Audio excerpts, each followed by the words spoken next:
அலையும் மனமே சற்று நின்றிடுவாய், வலையொலி கேட்க அமர்ந்திடுவாய், சம்சாரக் கடலை தாண்டிடுவாய், அம்பரத்தில் ஆடும் ஆனந்தமாவாய், வேதாந்த வலையொலியில் மூழ்கிடுவாய், ஆகாயம் போலவே நனையாது நிற்பாய், எழுவாய், விழிப்பாய், உண்மையை அறிவாய், சத்தாய் சித்தாய் ஆனந்தமாய் இருப்பாய், உலகம் பொய் என்று அறிந்திடுவாய், உண்மை பிரம்மமே என்று தெளிந்திடுவாய், எங்கும் நிறைந்த இருப்பை, மங்காத சித்தை, பொங்கும் ஆனந்தத்தை, பரிபூரண தத்துவத்தை பகிர்ந்து கொள்ள ஆத்மானந்த லஹரி வலையொலியில் வருவது ஆதிசக்தி வரலக்ஷ்மி நிரஞ்சன்.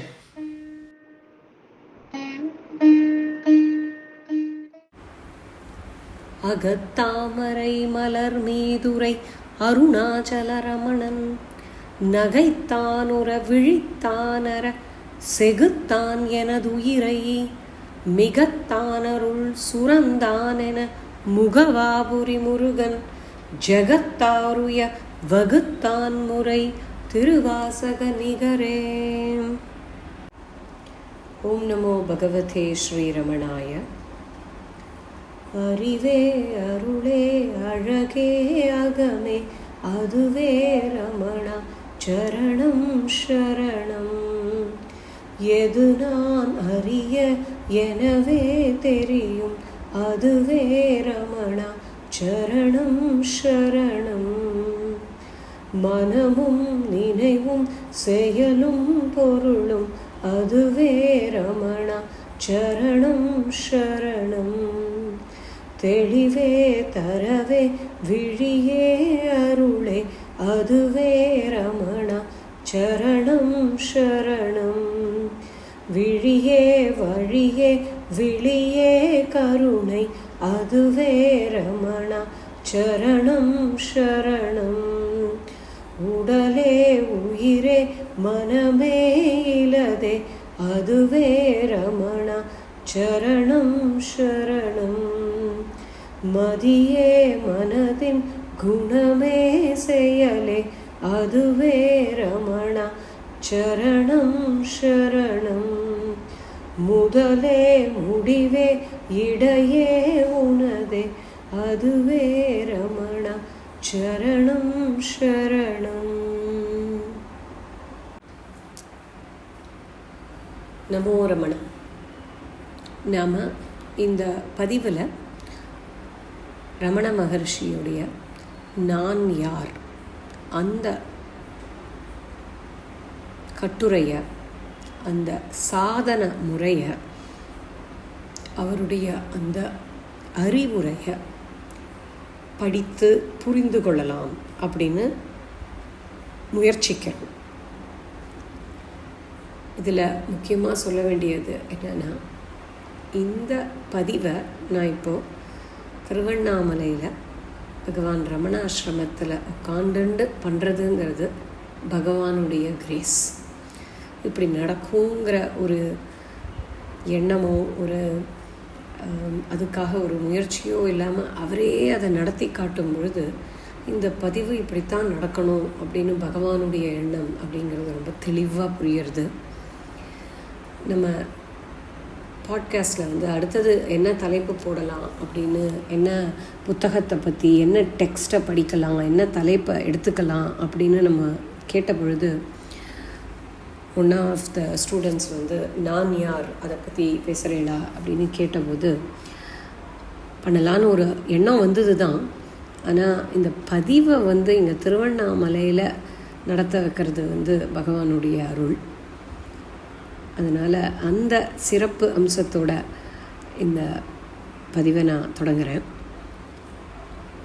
ரமண பகவான் ஒவ்வொரு முறையும் என்னை இந்த ஜேர்னியில் நான் போக ஆரம்பித்ததுலேருந்து ஒவ்வொரு முறையும் அதை எப்படியெல்லாம் அதை திசை திருப்பணமோ அப்படி திருப்பி அந்த உள்ளத்தை இந்த உள்ளத்தை நோக்கி போகணும் இல்லையா, இந்த இன்வர்டு ஜேர்னி, வெளியில் போகாமல் வந்த வழியே போ அப்படின்னு சொன்னவர். அவர் எப்படி போகணும்னு நம்ம தெரியாமல், வழி தெரியாமல் திக்கு முக்காடி திரியும் பொழுது வந்த வழியே போ அப்படின்னு அந்த திசையை காட்டினவர் ரமண பகவான்.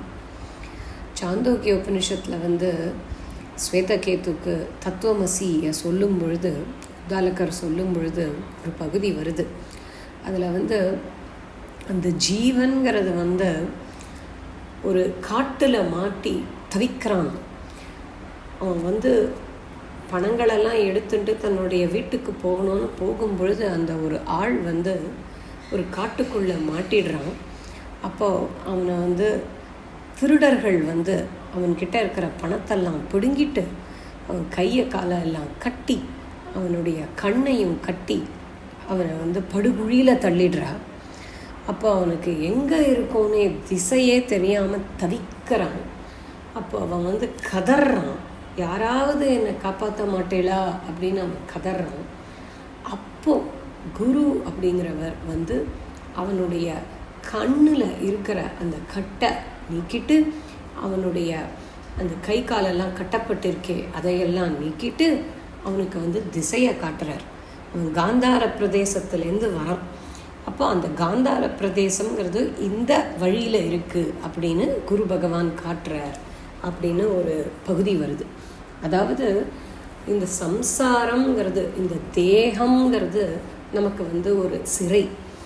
அப்போது இந்த சம்சார காட்டுக்குள்ளே நம்ம தவிச்சுன்னு இருக்கும் பொழுது நம்ம பண்ணுற பாவ புண்ணியங்கள், நம்ம கர்மாக்களே நம்மளை அந்த நம்மள்டேந்து நம்ம சுகத்தையும் நம்மளுடைய அந்த திருப்தி, பீஸ், ஹார்மனி, ஹாப்பினஸ் என்ன வேணால் சொல்லலாம், அதை திருடிடுறது. அதுதான் அந்த திருடர்கள்ங்கிறது நம்ம கர்மா தான். நம்ம கர்மா நம்மக்கிட்டேருந்து அந்த அமைதியான ஆனந்தத்தை திருடிடுறது. அப்படி சம்சாரத்தில் நம்ம மூழ்கி தவிக்கும் பொழுது குரு இதுதான் உனக்கு செல்ல வேண்டிய வழி அப்படின்னு காட்டுறார். நம்ம ரமண பகவான் என்ன சொன்னார்னா, வந்த வழியே போனார். ஏன்னா நீ தான் ட்ரேஸ் பண்ணி போகணும், எந்த வழியில் வந்தையோ அந்த வழிக்கே திரும்பி போ அப்படிங்கிறார். அதாவது ஆரம்பம் எதுவோ, உன்னுடைய சோர்ஸ் எதுவோ அதை நோக்கி போ அப்படின்னு சொல்கிறார். இப்போ ஒரு ஆறுங்கிறது போயிட்டே இருக்கும், ஆனால் கடல் அது எங்கேயோ இருக்குது, அதோட சோர்ஸுக்கு போனோம் அப்படிங்கும் பொழுது அந்த ஆறு திசையை திருப்பணும். அப்படி திருப்பி போகிறதுங்கிறது அகெயின்ஸ்ட் ஆல் ஆட்ஸ் போகணும். நீ இப்போ மலைப்பகுதியில் கீழே போயின்னு இருக்கேன்னா, இப்போ மலையில் தண்ணியை மேலே எழுத்தணும்னா எவ்வளவு கஷ்டமோ அப்படி ஒரு கஷ்டம் இந்த பாதை. கதோபனிஷத்தில் என்ன வருதுன்னா, இந்த பாதைங்கிறது ரேசர் பிளேடில் நடக்கிற மாதிரி ஒரு பாதை அப்படின்னு சொல்லப்பட்டிருக்கு. ஷார்ப் எட்ஜ் இருக்கிற ரேசர் பிளேடு அப்படின்னு சொல்லப்பட்டிருக்கு. அப்படிப்பட்ட இந்த பாதையில் நம்ம நடக்கும் பொழுது நமக்கு எப்பெல்லாம் அருளணுமோ அப்பெல்லாம் அருள்றவர் தான் நம்ம குரு.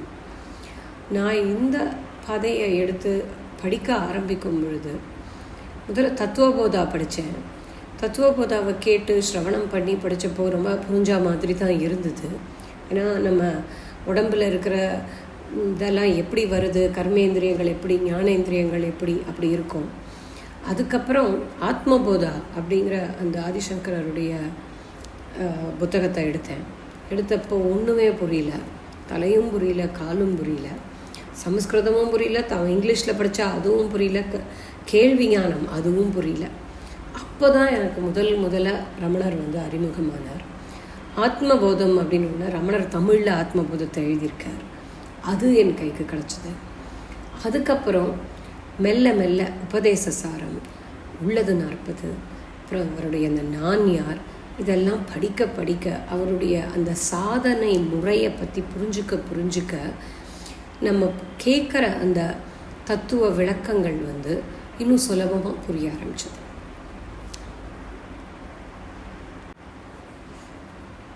ரமணர் செல்ஃப் என்கொயரி, நான் யார் அப்படின்னு கேளு அப்படிங்கிறார். அதாவது நான் யாருன்னு கேட்கணுன்னா, நான் இந்த உடல், நான் இந்த இவ்வளவு உயரம், இவ்வளவு பெருமை அப்படி சொல்கிற அந்த நான் யாரை பற்றி அவர் சொல்லலை.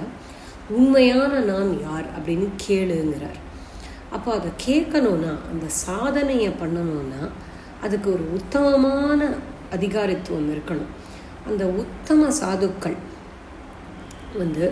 என்ன பண்ணணும் அப்படின்னு தவிக்கும் பொழுது, பல வருஷங்களாக ஸ்ரவணம் பண்ணின்னு இருந்தாலும், ஸ்ரவணம் பண்ணி பண்ணி பண்ணி ஏதோ புரிகிற மாதிரி தோணினாலும் இப்போ என்ன பண்ணணும் அப்படின்னு ஒரு கேள்வி வருதில்ல.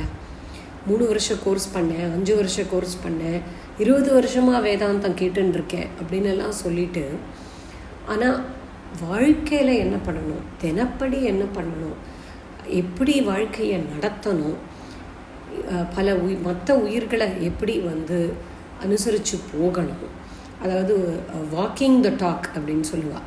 அந்த மாதிரி அனுபவபூர்வமாக என்ன பண்ணணும் அப்படிங்கிற கேள்வி வரும் பொழுது அந்த ஆத்மா அனுபவத்தை நமக்கு தர்றது இந்த செல்ஃப் என்கொயரி.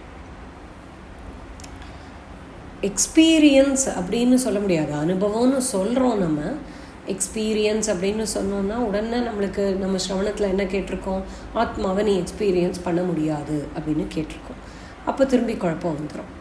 ஆனால் எக்ஸ்பீரியன்ஸ் தான் வாழ்க்கை இல்லையா? நம்ம இதை முன்னாடியே ஒரு பாட்டில் பார்த்துருக்கோம்.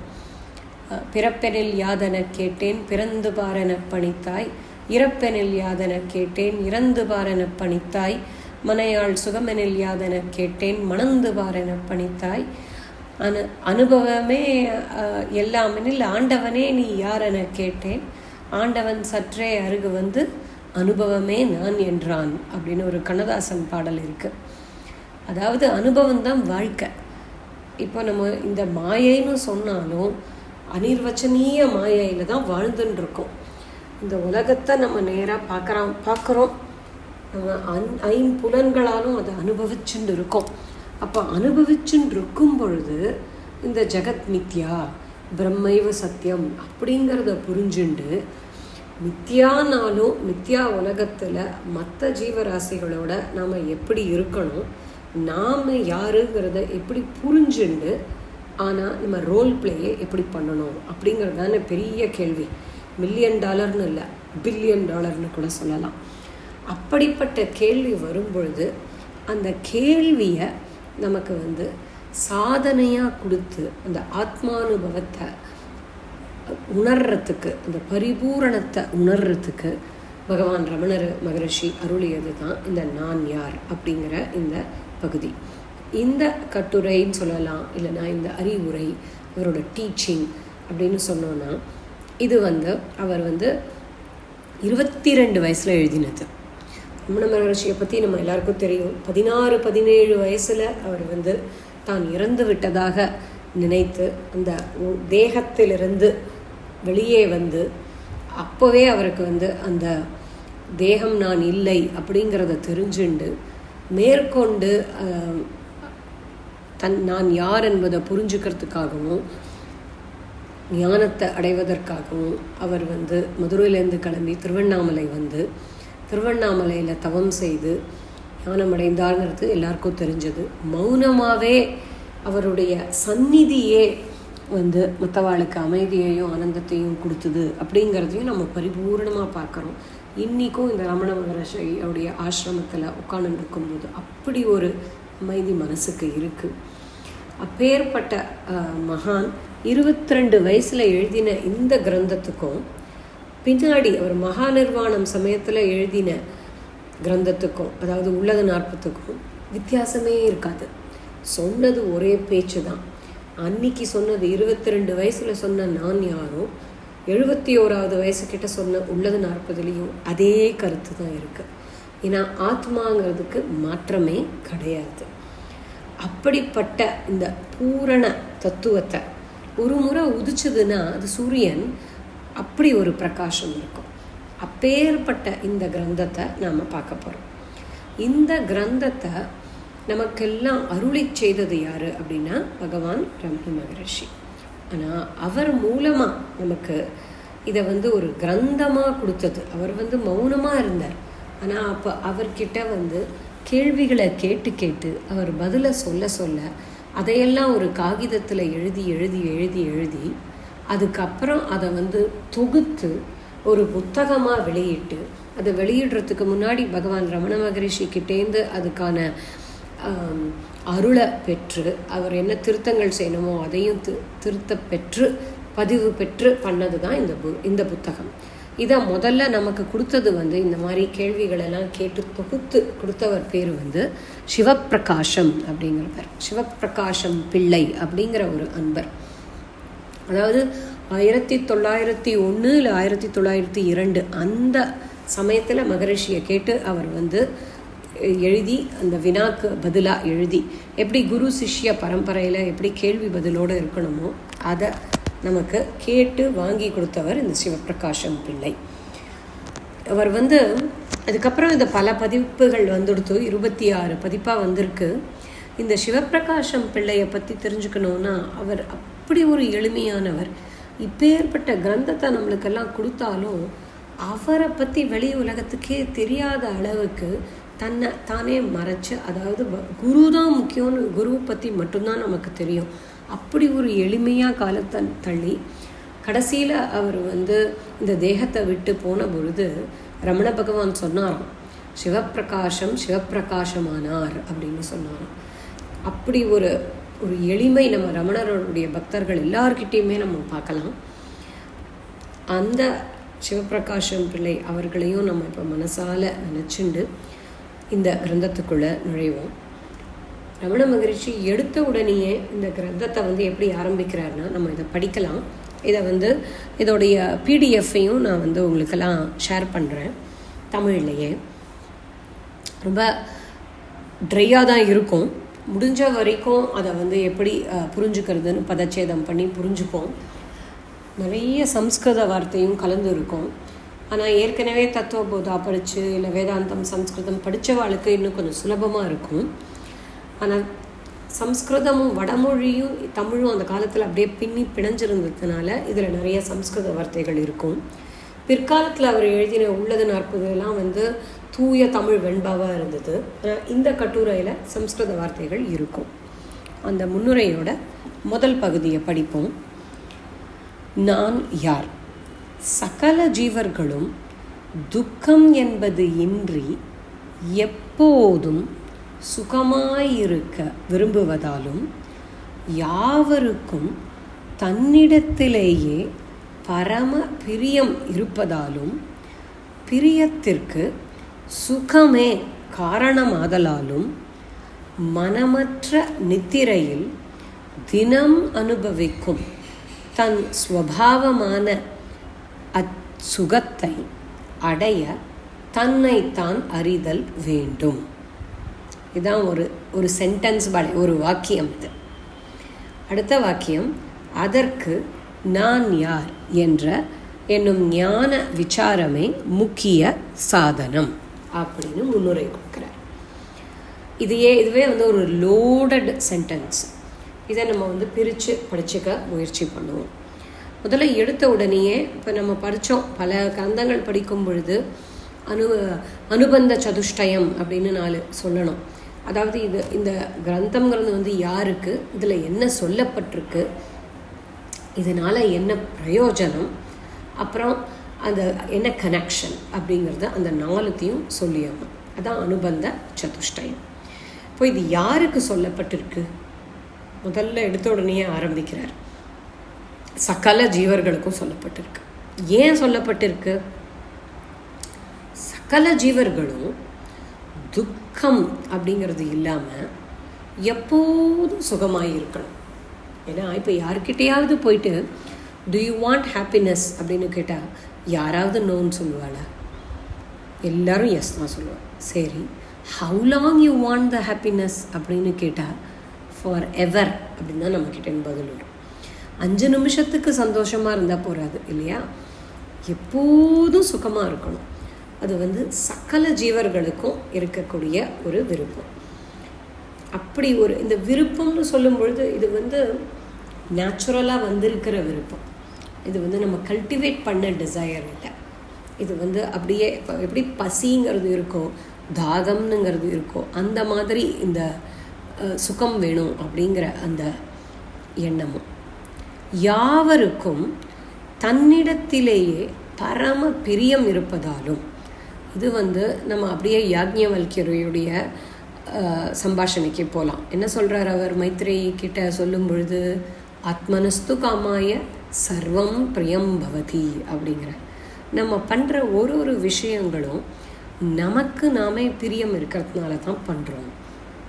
இது எல்லா ஜீவராசிகளுக்கும் பொதுவானது. யாருக்கு ரொம்ப பிரியம் உனக்கு அப்படின்னா, உன் மேலேயே தான் உனக்கு ரொம்ப பிரியம்.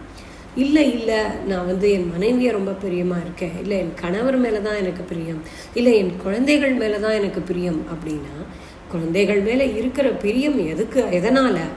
உன் மேலே உனக்கு இருக்கிற பிரியத்தினால தான் உன் குழந்தைகள் மேலே உனக்கு பிரியம் இருக்குது. இது யாக்ஞவல்கியர் சொல்கிறார் அந்த இதில். அப்போது அந்த பிரியத்திற்கு என்ன காரணம்? எப்போ நீ உன் மேலே உனக்கு பிரியம் இருக்கும்? சந்தோஷமாக இருக்கும்பொழுது தான். நீ துக்கமாக இருக்கும்போது உன்னை நீ பிரியப்படுறதில்லை. அப்போது அந்த சுகத்தை நம்ம எப்போ அனுபவிக்கிறோம்? தூங்கும்போது அனுபவிக்கிறோம். அப்படியே மாண்டூக்கியாவுக்கு நம்ம இப்போ போகலாம். மாண்டூக்கியாவில் என்ன சொல்கிறது? அந்த சுஷுப்தியை பற்றி சொல்லியிருக்கு. அந்த தூக்கத்தில் நீ யூ ஆர் ஒன் வித் ஈஸ்வரா. ஏன்? மனம்ங்கிறது அங்கே இல்லை. மனோ நாசம்னு சொல்லலாம். மனம் அடங்கி இருக்கு, சென்ஸ் ஆர்கன்ஸும் அடங்கி இருக்கு. பிராணன் மட்டும்தான் வேலை செய்கிறது தூக்கத்தில், ஆழ்ந்த தூக்கத்தில். அப்போது சுகமாக இருக்குது. எந்த விதமான ப்ராப்ளம் இருந்தாலும், இப்போ ஏற்பட்ட கடனாக இருந்தாலும், இப்போ ஏற்பட்ட துக்கமாக இருந்தாலும், ஆழ்ந்த உறக்கத்துக்கு போயிட்டா அது நம்ம விட்டு போயிடுறது. அது இருக்குங்கிறதே தெரியறதில்ல. விழிப்பு நிலைக்கு வந்தப்புறம்தான் நமக்கு தெரியறது. இப்போ அந்த சுகத்தை நம்ம தினம் தினம் அனுபவிக்கிறோம். மனம் இல்லாத நித்திரையில் அந்த சுகத்தை அனுபவிக்கிறோம். அந்த சுகத்தை அடைய வேண்டும் அப்படின்னு யார் விருப்பப்படுறாளோ அவளுக்கு இந்த கிரந்தம் எழுதப்பட்டிருக்கு. அப்படின்னு அடைய வேண்டும்னு விருப்பப்படுறவா யார்? முமுட்சுக்கள். யார் இந்த சீக்கரோ அவளுக்காகத்தான் இந்த கிரந்தம் எழுதப்பட்டிருக்கு. யாருக்கு எழுதப்பட்டிருக்கு சொல்லியாச்சு. அப்புறம் சப்ஜெக்ட் மேட்டர் என்ன? தன்னைத்தான் அறிதல் வேண்டும். நான் யார் அப்படிங்கிறத நம்ம தெரிஞ்சுக்கணும் அப்படிங்கிறது, உண்மையான ஸ்வரூபத்தை தெரிஞ்சுக்கணும் அப்படிங்கிறது தான் சப்ஜெக்ட் மேட்டர். அப்போது யாருன்னு பார்த்துட்டோம், யாருக்குன்னு சொல்லியாச்சு, சப்ஜெக்ட் மேட்டர் சொல்லியாச்சு. இப்போது அது கிடைக்கணும் இல்லையா? என்ன கிடைக்கும்? அந்த சுகம். அதாவது எப்போதும் சுகமாக இருத்தல், அதுதான் பிரயோஜனம். அமைதியான ஆனந்தம் எப்போதும் இருக்கும் அப்படிங்கிறது தான் பிரயோஜனம். இப்போது கனெக்ஷனை சொல்லணும், சம்பந்தம். நம்ம அதிகாரத்துவம் சொல்லிட்டோம் யாருக்கு அப்படின்னு, அப்புறம் பிரயோஜனமும் சொல்லிட்டோம். அதுக்கப்புறம் இப்போ சம்பந்தத்தை சொல்கிறோம். சம்பந்தம் என்ன? அதற்கு நான் யார் என்னும் ஞான விசாரமே முக்கிய சாதனம். அப்போது ஞான விசாரம் பண்ணினா, அது ஒரு சாதனமாக நீ பண்ணினேன்னா உன்னுடைய பிரயோஜனம் என்ன? பிரயோஜனம் சுகமாக இருக்கும் பிரயோஜனம் உனக்கு கிடைக்கும் அப்படின்னு இங்கே சொல்லியிருக்கு. இப்போ நானும் இங்கே வந்துடுறது இல்லையா? நம்ம இதை ஒரு நிமோனிக் மாதிரி பார்க்கணும் அப்படின்னா சிபிஎஸ்சி அப்படின்னு சொல்லுவார் முக்தாத்மாஜி. சினா கேண்டிடேட், இங்கே யார் கேண்டிடேட் பார்த்துட்டோம். பி பெனிஃபிட் பிரயோஜனம், அதுவும் பார்த்துட்டோம். எஸ்ஸு சப்ஜெக்ட் மேட்டர் தான் நான் யார் அப்படிங்கிறது தான் சப்ஜெக்ட் மேட்டர். அப்புறம் கனெக்ஷன் சிபிஎஸ்சி கனெக்ஷன், சம்பந்தம். ஞான விசாரம் தான் சம்பந்தம். இப்போ அனுபந்த சதுஷ்டயத்தை சொல்லிட்டு இந்த நூலுக்குள்ளே போக போகிறார். இப்போ நான் யாருங்கிறத படித்தோன்னா நமக்கு நான் யாருங்கிறது தெரிஞ்சிடும். இவ்வளோ சுலபமாக இருக்குது இல்லையா? அப்போ தெரிஞ்சுடுத்தோன்னா அது எப்படி தெரிஞ்சுப்ப? ஞான விசாரம் பண்ணி தான் தெரிஞ்சுப்ப. ஞான விசாரம் எப்படி பண்ணணும் அதை தான் இப்போ சொல்ல போகிறார். செல்ஃப் என்கொயரி அப்படின்னா அதை எப்படி பண்ணணும் படிப்படியாக இப்போ சொல்ல போகிறார். இப்போ நம்ம அடுத்த பேராகிராஃப்குள்ளே போகலாம். நான் யார், அதான் கேள்வி. அப்போ அதுக்கு பதில் சொல்கிறார் ரமண பகவான். நான் யார்னு அந்த சிஷ்யன் கேட்ட உடனே பகவான் பதில் சொல்கிறார். சப்த தாதுக்களாகிய ஸ்தூல தேகம் நான் அன்று. சப்த தாதுனா அதாவது 7 விஷயங்கள் இருக்குது. அந்த 7 விஷயங்கள் இருக்கிற ஸ்தூல தேகம் நான் இல்லை அப்படின்னு முதல்ல ஆரம்பிக்கிறேன். இப்போ சப்தன்னா 7, தாதுக்கள்னு பொருட்கள். என்ன 7 பொருள்கள்? நம்ம இப்போ ஆயுர்வேதாவில் படிச்சிருக்கோம், இல்லைன்னா நம்ம தத்துவபோதாலையும் வரும். அதாவது இந்த உடலில் 7 விஷயங்கள் இருக்குது. ரத்தம், அப்புறம் கொழுப்பு, எலும்பு, அப்புறம் எலும்பில் இருக்கிற மஜ்ஜை, அந்த போன் மேரோ அப்படின்னு சொல்லுவா. அப்புறம் பிளாஸ்மா, அந்த ரசம். அதுக்கப்புறம் சுக்லம் தான் அந்த இனப்பெருக்கம் பண்ணுற அந்த அது. அந்த மாதிரி 7 விஷயங்கள் இருக்குது. மாம்சம்னா தசை. இப்போ ரசம், ரத்தம், மாம்சம், மேதஸ், அஸ்தி, மஜ்ஜை, சுக்லம் அப்படின்னு சம்ஸ்கிருதத்தில் சொல்லுவாள்.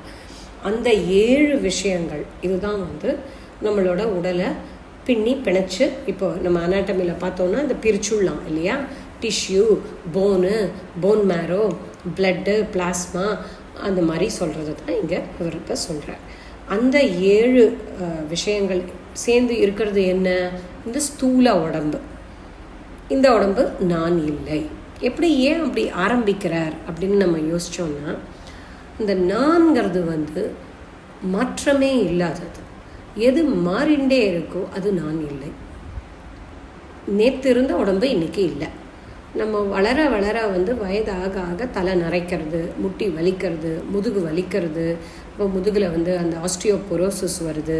இந்த மாதிரி சேஞ்சஸ் ஆகிண்டே இருக்கும் பொழுது அந்த உடம்பு, அந்த ஸ்தூல தேகம், கிராஸ் பாடி நான் அன்று அப்படின்னு ஆரம்பிக்கிறேன்.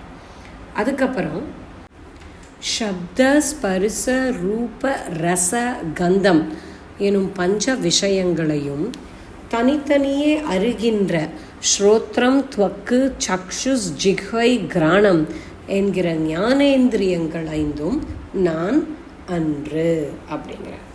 அதாவது இப்போ சென்ஸ் ஆர்கன்ஸ், சென்ஸ் ஆப்ஜெக்ட்ஸ் எல்லாத்தையும் கொண்டு வந்துட்டார். இப்போ சப்த, ஸ்பரிச, ரூப, ரச, கந்தம்னா என்ன? நம்ம கேட்கும் சக்தி. சப்தம்னா கேட்கிற சக்தி, கேள்வி ஞானம். ஸ்பரிசம் அப்படின்னா தொடுகிற அந்த ஸ்பரிசம். அப்புறம் ரூபம்னா ஃபார்ம். அப்புறம் ரசம், டேஸ்ட்டு. அப்புறம் கந்தம்ங்கும்போது ஸ்மெல்லு. அப்போ வெறும் அந்த ஆப்ஜெக்டை மட்டும் சொல்லியிருக்கார். சப்தம், ஸ்பரிசம், ரூபம், ரசம், கந்தம் அப்படின்னு சொன்னார். அதுக்கப்புறம் பஞ்ச விஷயங்கள், சென்ஸ் ஆப்ஜெக்ட்ஸ். இப்போ சென்ஸ் ஆர்கன்ஸை பற்றி சொல்ல போகிறார். ஆப்ஜெக்ட் தனியாக இருக்குது, ஆனால் அதை எனக்கு எப்படி நான் தெரிஞ்சுக்கிறேன்? எங்கிட்ட இருக்கிற சக்தி மூலமாக தெரிஞ்சுக்கிறேன். இப்போ சவுண்டுன்னு ஒன்று இருக்குது, ஆனால் நான் அதை கேட்கும்போது அது கேட்கும் சக்தியாக இருக்குது. அப்போ அது ஸ்ரோத்ரம் அப்படின்னு அர்த்தம். அப்புறம் அந்த இடத்துல டச் பண்ணக்கூடிய விஷயங்கள் இருக்குது, ஆனால் அந்த ப்ராப்ரியோப்செப்ஷனை என்னோடய ஸ்கின்னு மூலமாக நான் தெரிஞ்சுக்கிறேன். அப்போ அது துவக்கு. அப்புறம் சக்ஷுஸ்னால் கண் பார்வை, பார்க்கும் சக்தி அப்படின்னு சொல்லலாம். கண் இருக்கலாம், ஆனால் பார்க்கும் சக்தி இருந்தால் தான் பார்க்க முடியும் இல்லையா? ஏன்னா நம்மளுக்கே இப்போ வயசாகும்போது கண்ணாடி போட்டால் தான் பார்க்க முடியாது. கண் என்னமோ இருக்குது, அந்த காலத்துலேருந்து இந்த காலம் வரைக்கும் அதே கண்ணு தான் இருக்குது. ஆனால் இப்போ வயசாகிடுதுன்னா அதுக்கு பார்க்கும் சக்தி குறைஞ்சு நான் கண்ணாடியை போட்டுக்க வேண்டியிருக்கு. அப்புறம் ஜிஹ்வானா அந்த நாக்கு, அந்த டங்கு. அது மூலமாக தான் டேஸ்ட்டும் இருக்குது, அது மூலமாக தான் ஸ்பீச்சும் இருக்குது. அதுக்கப்புறம் கிராணம். அப்போ இந்த கிரகிச்சுக்கிற சக்தி, இப்போ ஒரு ஸ்மெல்லு வருதுன்னா அதை புரிஞ்சுக்கிற அந்த சக்தி. அப்போ இதெல்லாம் ஞானேந்திரியம். ஏன்னா நோயிங் ஆர்கன்ஸ், இதெல்லாம் ஆக்ஷன் இல்லை பட் நாலேஜ் மாதிரி. அதனால் இதெல்லாம் ஞானேந்திரியம். இந்த ஞானேந்திரியங்களும் நான் இல்லை அப்படின்னு சொல்லிட்டார். ஏன்? இப்போ தான் நம்ம பார்த்தோம், சேஞ்ச் ஆகிட்டே இருக்குது, கண் பார்வை மாறிகிட்டே இருக்குது, பார்க்கும் சக்தி மாறுறது, வயசானா காது கேட்கறது இல்லை, இதெல்லாம் நம்ம கேட்குறோம். அப்போ ஞானேந்திரியத்தை சொல்லிட்டார்னா அடுத்தது கர்மேந்திரியம். அதாவது ஆர்கன்ஸ் ஆஃப் ஆக்ஷன். அந்த 5 தொழிலை பண்ணுறோம். எப்படி பண்ணுறோம்? வசனம், கமனம், தானம், மல விசர்ஜனம், ஆனந்தித்தல் என்னும் 5 தொழில்களையும் செய்கின்ற வாக்கு, பாதம், பாணி, பாயு, உபஸ்தம் என்னும் கர்மேந்திரியங்கள் 5ம் நான் அன்று. இப்போ ஈஸியாக புரிஞ்சுடுறது. பேசுறது, நடக்கிறது, கை மூலமாக வேலை பண்ணி இல்லை தானம் கொடுக்கறது, மல விசர்ஜனம் பண்ணுறது, அப்புறம் இனப்பெருக்கம் பண்ணுறது, இந்த 5 தொழில்களையும் செய்யக்கூடிய வாக்கு, பாதம், பாணி, பாயு, உபஸ்தம் இந்த 5 உறுப்புகளையும் சொல்லிட்டு இந்த 5ம் நான் இல்லை. ஏன்னா இதுவும் மாறிண்டே இருக்கு இல்லையா? அப்போ அது இல்லை. சரி, ஞானேந்திரியம் அவுட்டு, கர்மேந்திரியம் அவுட்டு, ஸ்தூல தேகம் அவுட்டு. அப்போ என்ன? எனக்கு தெரியும், என்ன? பிராணன். ஏன்னா பிராணம் போயிடுத்துன்னு சொல்கிறோம் இல்லையா? நான் எப்போ சொல்லின்னு இருக்கேன்? நான் பேசும்பொழுதும் நடக்கும் பொழுதும் எல்லாம் சொல்லின்னு இருக்கேன். சரி, ஆனால் மௌனமாக நான் உட்காண்டிருக்கும்போது நான் இருக்கேன்னா? இருக்கேன். அப்போது பிராணன் தான். ஏன்னா நம்ம தூங்கின்னு இருக்கும்போது கூட பிராணன் வேலை பண்ணுறது, மனசு வேலை பண்ணுறது இல்லை, இந்த சென்ஸ் ஆர்கன்ஸ் எல்லாம் வேலை பண்ணுறது இல்லை, ஆனால் பிராணன் வேலை பண்ணுறது. அதனால தானே அடுத்த நாள் காத்தால எழுந்துக்கிறோம், இல்லாட்டி பிராணம் போயிடுமே. அது மட்டும் இல்லை, இல்லை வயிறு முட்டை சாப்பிட்டுட்டு எப்படிடா ஜீரணிக்க போகிறேன்னு தெரியல அப்படின்னு பிடிச்சிண்டு ஜிலூஸில் எதையாவது போட்டுண்டு பெப்சிட், ஆன்டாசிடை போட்டுண்டு படுத்தோன்னா காலையில் எழுந்துக்கும்போது வயிறு காலியாக இருக்குது. ஏன்? அந்த பிராணங்கிறது நான் ராத்திரியும் பகலும் பார்க்காம வேலை பண்ணிகிட்டே இருக்கு, டைஜஷன் ஆறுது. அப்போ அந்த பிராணம் தான் நாம் நினச்சிப்போம். ஆனால் அதுவும் நான் இல்லை அப்படின்னு சொல்கிறார். அந்த பிராணன் 5 இருக்குது, பஞ்ச பிராணன். ஏன்னா நம்மளுக்கு டைஜஷன் ஆனோம், சர்க்குலேஷன் ஆனோம், அந்த மாதிரி 5 இந்த மேல் மூச்சு உள்ளே போனோம், வெளியில் வரணும். அப்படி நம்மளுக்கு 5 பிராணனை நம்ம சாஸ்திரங்கள் சொல்லிட்டு இருக்க. பிராண, அபான, சமான, வியான, உதான அப்படின்னு 5 பிராணங்களை சொல்லியிருக்க. இப்போ இவர் என்ன சொல்கிறாருன்னா, சுவாசாதின்னு சொல்லிட்டார். அதாவது சுவாசம், உள்ளிழுக்கிற மூச்சு, அதிலிருந்து 5 தொழில்களை செய்கின்ற பிராணாதி பஞ்ச வாயுக்களும் நான் அன்று அப்படின்னார். ஒரே போடு புட்ட. இப்போ தான் நம்மளுக்கு குழப்பம் ஆரம்பிக்கும். இது வரைக்கும் என்ன நினச்சிட்டு இருப்போம்? பிராணம் தான் நம்மன்னு நினச்சிட்டு இருக்கோம். ஏன்னா நம்மளால் அது இன்வாலண்ட்ரி இல்லையா? நம்மளால் அதை நிறுத்த முடியல. அது தானாக இப்படி படப்படப்புன்னு வந்ததுன்னா மூச்சு வாங்கிறது. ஆனால் நம்ம மெதுவாக மெடிடேஷன் பண்ணும்போது அப்படியே மூச்சு குறைவாக இருக்குது. நம்ம அப்படி நினைக்கும்போது அவர் சொல்கிறார், பஞ்ச வாயுக்களும் நீ இல்லை. ஏன் அப்படி சொல்கிறாருன்னா, அது சேஞ்ச்லெஸ்ஸாக இருக்கிறது இல்லை. இப்போ தான் சொன்னோமே, ஜாஸ்தியாகிறது கம்மியாகிறது, முழுசாக போகிறது இல்லையே தவிர இந்த அபான வாயு, சமான வாயு அதிலெல்லாமும் பிரச்சனைகள் வருது இல்லையா? டைஜஷன் ப்ராப்ளம்லாமும் வருது. அப்போ மாறிண்டே இருக்குது. அப்போ அது நான் இல்லை அப்படின்னு சொல்கிறார். அப்போ என்ன சொல்கிறார் அடுத்தது?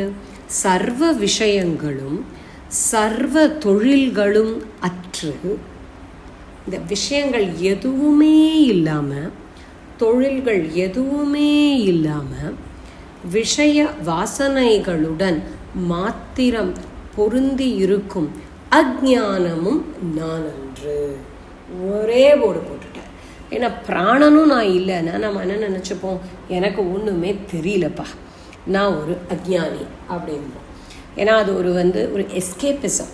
தெரியலன்னு சொல்லிட்டு எஸ்கேப் பண்ணுறது ரொம்ப சுலபம். இப்போ நான் அஜ்ஞானின்னு நம்ம சொல்லிக்கிறது நம்மளோட அகங்காரத்துக்கு அது பிடிக்கும்.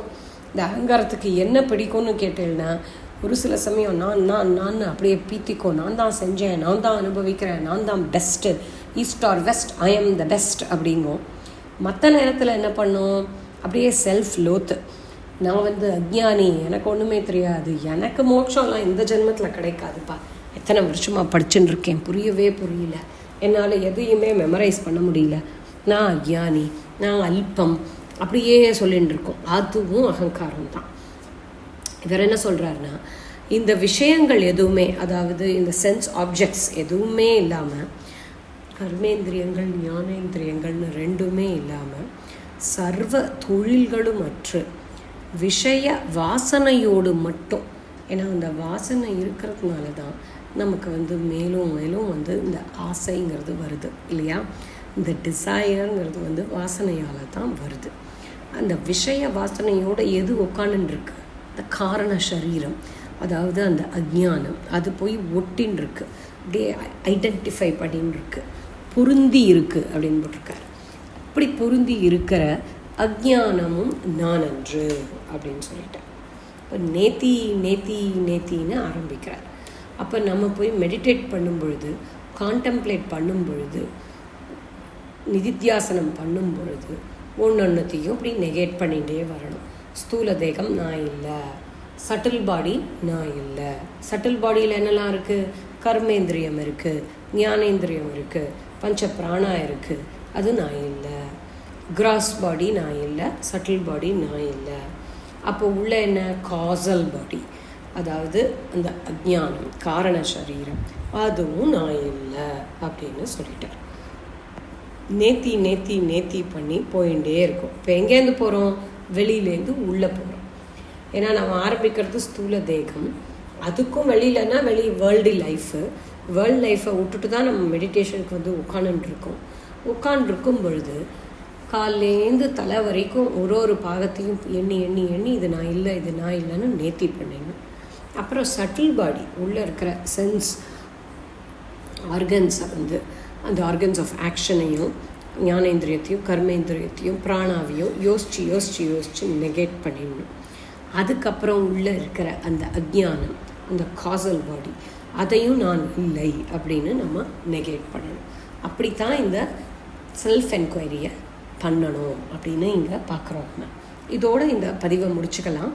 மேற்கொண்டு அடுத்த பதிவில் 2வது கேள்வி, அதாவது இதெல்லாம் நான் இல்லைன்னா அப்போ நான் யார் அப்படின்னு சொல்லிட்டு வரார். 2வது கேள்வியை ரொம்ப சுலபமாக தான் முடிச்சிருக்கார். ஸோ அதையும் நம்ம இப்போ இந்த பதிவிலேயே பார்க்கலாம். இவையெல்லாம் நான் இல்லாவிடில் பின்னர் நான் யார் அப்படிங்கிறது தான் கேள்வி.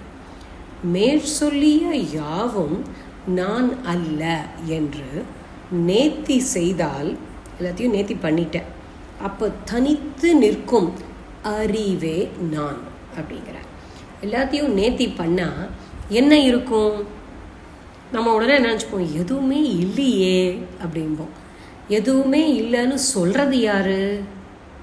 ஏதோ ஒன்று சொல்கிறது இல்லை, எதுவும் இல்லைன்னு உனக்கு தெரிய வைக்கிறது யார்? எது? அதுதான் நீ. இது எல்லாத்தையும் நீ இல்லைன்னு சொன்னப்புறமா எதுவுமே இல்லையேன்னு உனக்கு தெரிய வைக்கிற அறிவு இருக்குது பாருங்க, அதுதான் நீ.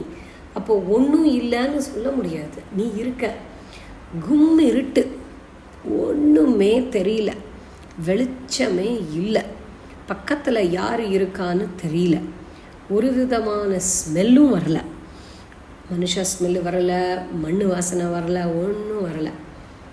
அப்புறம் காதில் ஒரு சப்தமும் கேட்கலை, யாரையும் தொட முடியறதில்லை, எதுவுமே இல்லை, தரையில் உட்காண்டிருக்க, அது மட்டும்தான் தெரியறது. அப்போ நீ இருக்கிறது உனக்கு தெரியுமா? தெரியாதா? தெரியும் இல்லையா? பக்கத்தில் இருக்கிறவாளை போய் பார்த்து நான் இருக்கேனான்னு நம்ம கேட்கறது இல்லை. நான் இருக்கிறேன் என்பது கும் இருட்டிலும் எந்த விதமான விஷய வாசனைகள் இல்லாத பொழுதும், எந்த விதமான ஸ்டிமுலேஷனும் சென்ஸ் ஆர்கன்ஸ்க்கு இல்லாத போதும், சென்ஸ் ஆப்ஜெக்ட்ஸும் இல்லாத போதும் நான் இருக்கேன்னு எனக்கு தெரிகிற அந்த அறிவு தான் நான் அப்படிங்கிறதோட நம்ம இந்த பதிவை முடிப்போம். ஏன்னா பாசிட்டிவாக முடிக்கணும் இல்லையா? நான் யார் அப்படிங்கிறத அவர் சொல்லியிருக்கிற அந்த 2வது கேள்வியோட இந்த பதிவை முடிப்போம். ஸ்ரீ குருபியோ நமः.